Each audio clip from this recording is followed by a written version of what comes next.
হুম, বাঁধাকপি ইংরেজি কি বলো তো? ক্যাবেজ। ক্যাবেজ। তো এখন কবিতাটা পড়ে নাও। মেয়ের পরীক্ষা কালকে শুরু হবে, ক্লাস টেস্ট। তো ওর অনেক পড়াশোনার চাপ পড়তেছে। আর এদিকে আমিও আমার সকালের কিছু কাজকর্ম গুছিয়ে নিয়েছি। এবার রান্না বান্নার কাজ করব।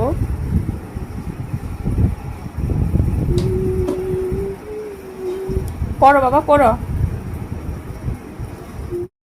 নমস্কার বন্ধুরা, কেমন আছো সবাই? আশা করি সকলে ভালো আছো, আমরাও সবাই ভালো আছি। মেয়েকে সকালবেলা কিছুক্ষণ পড়ালাম, পড়িয়ে টড়িয়ে এই যে আমি রান্নার জন্য এসে পড়েছি। প্রথমে কেটে নিচ্ছি সবজি। তো এখানে আমি আজকে তোমাদেরকে বাঁধাকপির ঘন্ট করে দেখাবো। তো আজকে আমি বাঁধাকপি কেটে নিচ্ছি প্রথমে। আজকে বড়ি দিয়ে কাটিনি, চাকু দিয়ে সুন্দর করে স্লাইস মানে চিকন চিকন করে কেটে নিচ্ছি।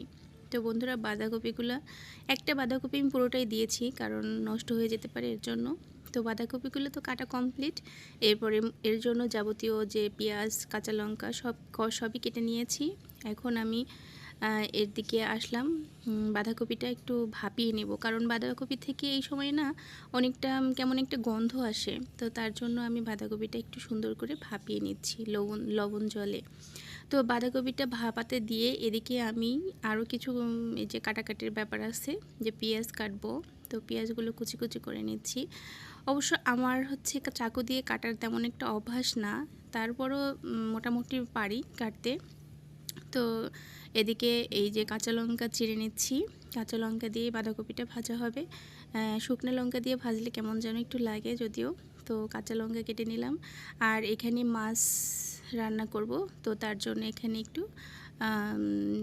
রসুন কুচি করে নিলাম। আর নিলাম বাঁধাকপির জন্য এখানে এই যে ধনিয়া পাতা কুচি করে।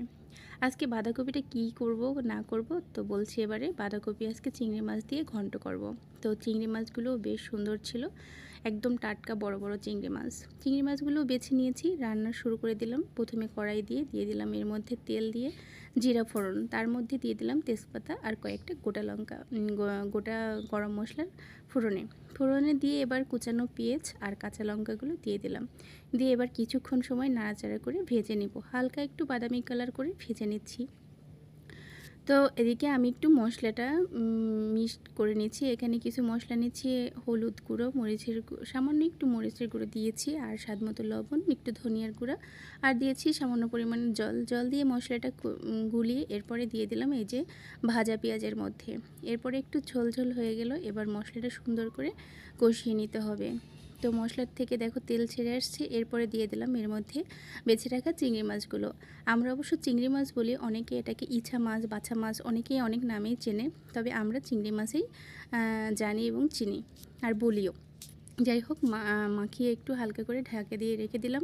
তো কিছুক্ষণ ঢাকা দিয়ে এরপরে যে তুলে এই দিয়ে দিলাম এর মধ্যে কিছুটা পরিমাণে গরম মশলা। তো আর দিয়ে দিলাম সামান্য পরিমাণে চিনিতে রান্নার স্বাদটা আরও দ্বিগুণ বাড়িয়ে দিল।